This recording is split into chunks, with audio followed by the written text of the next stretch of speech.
आतंकवाद पर प्रधानमंत्री नरेंद्र मोदी ने सख्त संदेश दिया है। पीएम मोदी ने साफ कहा है कि आतंकवाद मानवता का सबसे बड़ा दुश्मन है और जो भी देश या ताकतें आतंक को समर्थन दे रही हैं, उन पर अब कड़ी कार्रवाई की जाएगी। पीएम ने कहा कि सरकार आतंकवाद के खिलाफ पूरी ताकत से लड़ रही है और देश की सुरक्षा से कोई समझौता नहीं होगा। फ्रेंड्स, हम एक मत है कि आतंकवाद मानवता के लिए सबसे बड़ा खतरा है। पहलगाम में हुए आतंकी हमले में मारे गए लोगों के प्रति राष्ट्रपति लॉरेंसो और अंगोला की संवेदनाओं के लिए मैं उनका आभार व्यक्त किया। जम्मू कश्मीर में आर्टिकल 370 हटने के बाद बहुत बड़ा एक्शन हो रहा है। आतंकियों के मददगारों को चुन चुनकर दबोचा जा रहा है। 100 से ज्यादा ओवरग्राउंडेड वर्कर्स पर शिकंजा कसा गया है। जम्मू कश्मीर से एक सुपर एक्सक्लूसिव रिपोर्ट आपको दिखाते हैं।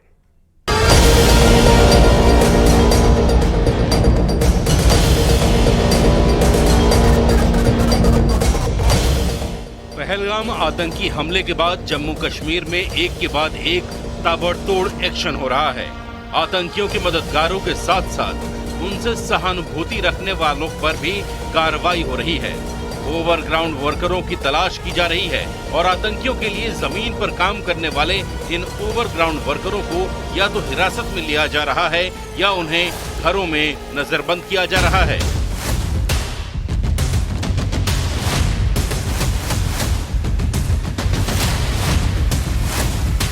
सिर्फ 2 दिन के अंदर कश्मीर रीजन में 100 से ज्यादा ऐसे संदिग्ध लोगों को या तो गिरफ्तार किया गया या फिर उन्हें डिटेन किया गया है। इनमें ऐसे लोग शामिल हैं जिन पर आतंकियों को पनाह देने, उनकी मदद करने, उनके लिए लॉजिस्टिक सपोर्ट देने या फिर गुप्तचरों की तरह काम करने का शक है। न्यूज़ 18 इंडिया की टीम ऐसे ही एक शख्स के घर पहुंची जिसे हिरासत में लिया गया है। पहलगाम आतंकवादी हमले के बाद जो ओवरग्राउंड वर्कर हैं उन पर कार्रवाई का सिलसिला लगातार जारी है और पब्लिक सेफ्टी एक्ट यानी पीएसए के तहत पूरे जम्मू कश्मीर में 100 से ज्यादा लोगों को या फिर हिरासत में लिया गया है या फिर गिरफ्तार किया गया। और एक शख्स के यहाँ जिसको पीएसए के तहत पब्लिक सेफ्टी एक्ट के तहत उस शख्स को यहाँ पर पुलिस ने अपने डिटेंशन में रखा है यानी हिरासत में रखा है।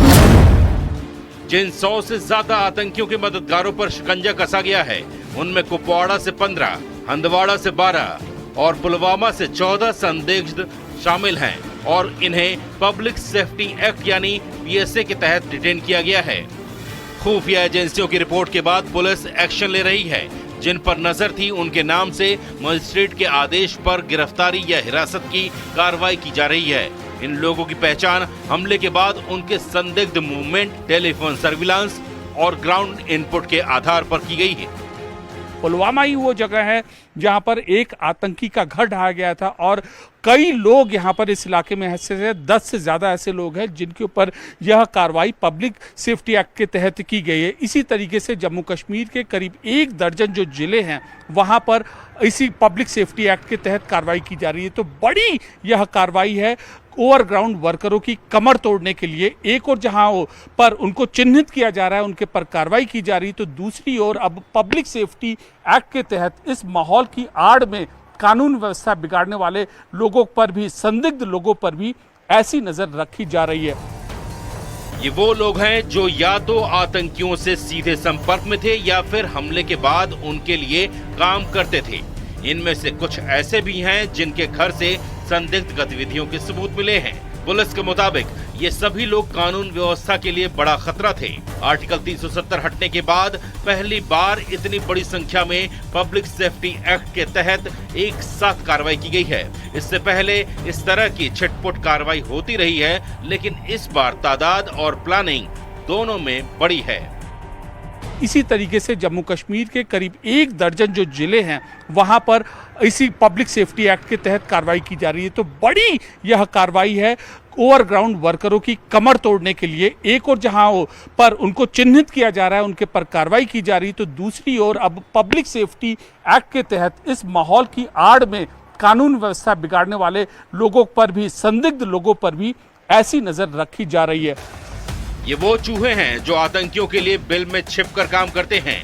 अब इन चूहों को उनके बिल से बाहर निकाला जा रहा है और ऐसा एक्शन लिया जा रहा है कि आगे से कोई देश से गद्दारी करने की सोच भी न सके। इतना ही नहीं, सुरक्षा बल के इस एक्शन से अब घाटी में आतंक के हमदर्दों के लिए कोई जगह नहीं बची है।